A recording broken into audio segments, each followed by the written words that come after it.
Brazilian lawmakers approve a bill legalizing Bitcoin as a payment method. Plus, guys, I got some wild Elon Musk news, so you're definitely going to want to stay to the end of this episode, guys, because I've got all the top crypto news stories of the week that the mainstream media is definitely not talking about. Now, guys, let's go ahead. Let's get straight into it, guys. This is from Bitcoin Magazine.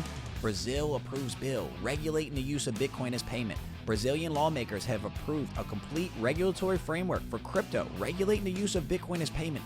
So guys, this is really important because we've talked about El Salvador in this channel being kind of the prototype, being the case study for a Bitcoin standard around the world. Now guys, do you think Brazil would be doing this if they weren't seeing good things coming out of El Salvador? Of course, guys, of course. So what do you think is going to happen over the next couple of years? You're going to see more countries, more nations adopt a Bitcoin standard because, guys, inflation isn't going away. Inflation is not an American thing. Inflation is not even just a poor person thing. It mainly affects poor people, but inflation is a worldwide phenomenon because of the use of fiat currencies that are issued around the world and because of the amount of money printing that has happened here in the last 2 years. Now, I want to further illustrate that with a tweet from Elon Musk. So, guys, check out what Elon Musk just said regarding interest rates.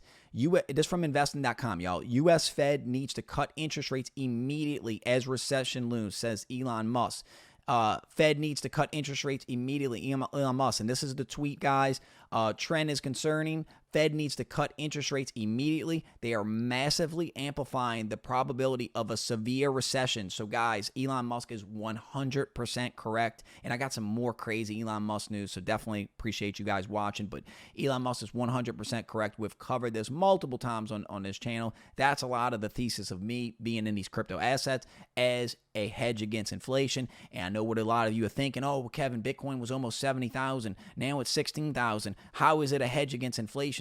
Guys, you have to have a long-term mindset. This is a young asset. This is a new asset class. There's going to be volatility. There's going to be volatility over time as it's adopted. Now, I've showed you now 2 countries are using it. When I started this channel, 0 countries were using it. Now 2 countries are legalizing the use of Bitcoin. So as more countries adopt this technology, as more countries realize that the only way to beat inflation is with a Bitcoin standard, as this happens, as the phenomenon grows, we will see the asset price correlate and it will stabilize. That's any asset, guys. Any stock. Go look at Amazon stock. Look at Amazon stock. When Amazon first came out, guys, Amazon went from like $100 a share to like $3.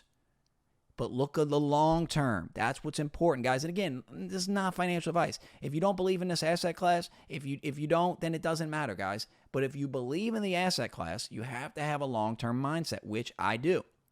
Now, let's get to the next story, guys, because this is really important. So I'm sure you guys are seeing all the Elon Musk Apple news coming out. So Elon Musk says Apple has threatened to withhold Twitter from the App Store. So I know a lot of you are wondering, well, why is Apple doing this? What is going on? What is with this feud with Apple and Elon Musk? Well, I'm going to break it all down, guys, because it's definitely stuff the mainstream media is not going to talk about. So Elon Musk tweeted this: I wake up, there's another Psyop.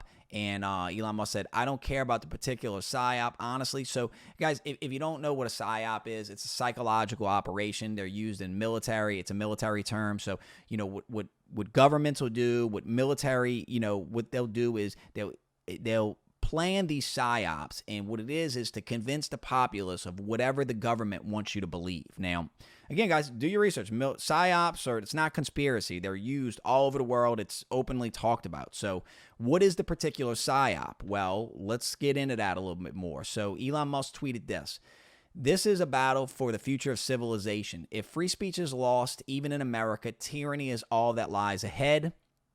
Elon Musk tweeted this: several other Democrat politicians attacked me too, all around the same time. It was coordinated.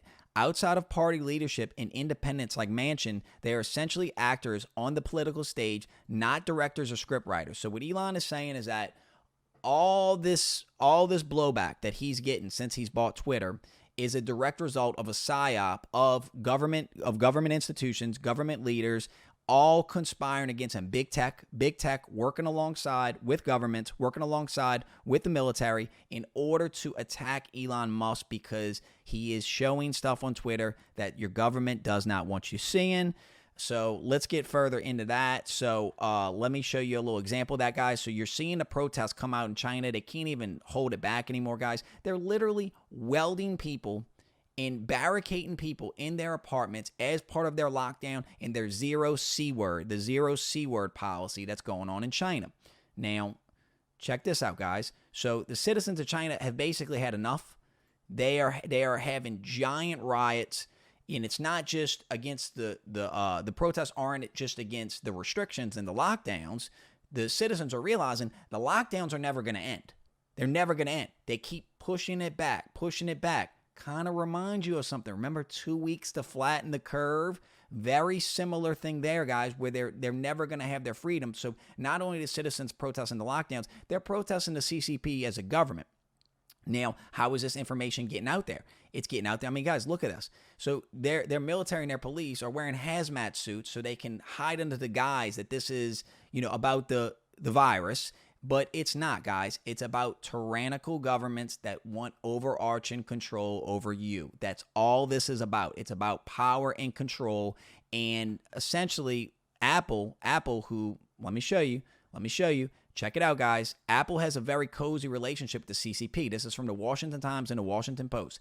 Apple is lobbying against a bill aimed at stopping forced labor in China. Apple wants to water down key provisions of the bill, which would hold U.S. companies accountable for using Uyghur forced labor. According to 2 congressional staffers, guys, look up the whole situation, what's going on with the Uyghurs in China. It's the greatest human rights violation probably in the history of the world. Washington Times, woke apples continue to use Chinese slave labor, report states. So again, guys, the CEO of Apple, Tim Cook, signed a $270 billion deal with the Chinese officials. So guys, Apple has their plants in China that make the iPhones, the iPads, all the products that you all use. Apple is utilizing the slave labor of China, which our media doesn't report on because most of them are in bed with China. All of the celebrities, actors, in the virtue signal in Hollywood, they'll never speak out against the atrocities that Apple is committing in China and that the CCP is committing in China because they're taking checks from them. Apple turned off the airdrop feature in China, essentially suppressing free speech for people that are they just want to live, guys. They're literally slaves. They're literally locking them in their apartment buildings with no foreseeable end in sight. Where's our government at? When is somebody going to stand with the people of China, guys? This is happening. This is real. So if you want to know what's going on with Apple and Twitter, this is why. It's because this information is filtering through on Twitter because Elon Musk is unbanning accounts. And guys, I'm not the biggest Elon Musk fan. I could actually do a whole video of everything I disagree with Elon Musk on. But on this particular issue, Elon is 100% right that they are attacking free speech. Big tech conspiring with the media and with the government in order to suppress free speech. So again, guys, ask yourself, we all stood with Ukraine. We all stood with Ukraine. Well, when are people going to stand with the citizens of China and the atrocities that the CCP is committing on their populace? It's completely disgusting, guys. So Anyway, next story. I promise I got some good news, guys. FTX Sam Bankman-Fried says he has just $100,000 in his bank account after running a company that was once worth $32 billion. And Kevin O'Leary, Mr. Wonderful, wants to partner with him. $32 billion company. All you got is $100,000. I mean, guys, I don't think I could lose $32 billion if I tried. If you gave me $32 billion and said, Kevin, lose it all. Go to the casino, go on vacation, go make bad investments. I don't even know if it'd be possible, guys. How is this even possible? Next story, guys. Beto ORourke returned $1 million check from FTX Sam Bankman-Fried. ORourke campaign said it gave the money back before the company's scandals became widely public because they were taken aback by such a large unsolicited donation. So Robert Francis, Beto ORourke, actually, I gotta applaud Beto. They received a large check, $1 million. Which, how is that legal? What are the campaign finance laws that you can give? FTX can give Beto ORourke, who was running for governor of Texas, $1 million. How is that possible? But Beto, I guess, seen the check and realized, probably knew about some of the inner workings of what was going on at FTX, and then said, if I take this check, who am I going to owe favors to? I don't know. I'm just speculating, guys, but where's the rest of the politicians? When the rest of the politicians got that money, when are they going to give it back? Bullish news, guys. Actually got some bullish news from investing.com. Mcco Brands launched $2 billion funds in metaverse, guys. Mcco Brands plans to launch a $2 billion fund to invest in the metaverse. The chairman announced that the funding would be focused on digital property rights. So, guys, Mcco Brands, it's a huge Hong Kong company, huge gaming company, one of the biggest brands, I think, over there in China. And they're going big. They're going all in on the metaverse, guys. So something to think about. As you guys know, on this channel, I'm investing in a lot of metaverse projects. Guys, check out this story from the Daily Hodl. Cardano's Charles Hoskinson predicts crypto will play significant role in Elon Musk's Twitter takeover. We talked about that a little bit on yesterday's episode, guys, but I think Charles, the founder of Cardano, had a very interesting perspective on this. Cardano creator Charles Hoskinson thinks Elon Musk has every intention of integrating crypto into Twitter. At a web summit this month, Hoskinson predicted that Musk's Twitter ownership will bring crypto to 200 million people. He speculated that crypto integration with one of Musk's favorite cryptos, Dogecoin, but noted that Doge's technology at the moment couldn't scale to deploy to 200 million people. So Hoskinson said it would be a lot of fun to make Dogecoin a sidechain of Cardano, or at least build a bridge between the two projects to help Doge scale. He also, however, speculated that Binance's $500 million investment in the Musk's Twitter takeover had something to do with competing for that role.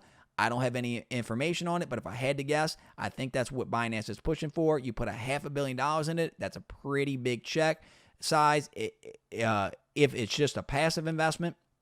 So, guys, this is Charles Hoskinson, the founder of Cardano, talking about, the Elon Musk takeover of Twitter, integrating crypto payments. And again, guys, I talked about it yesterday. Am I becoming bullish on Doge?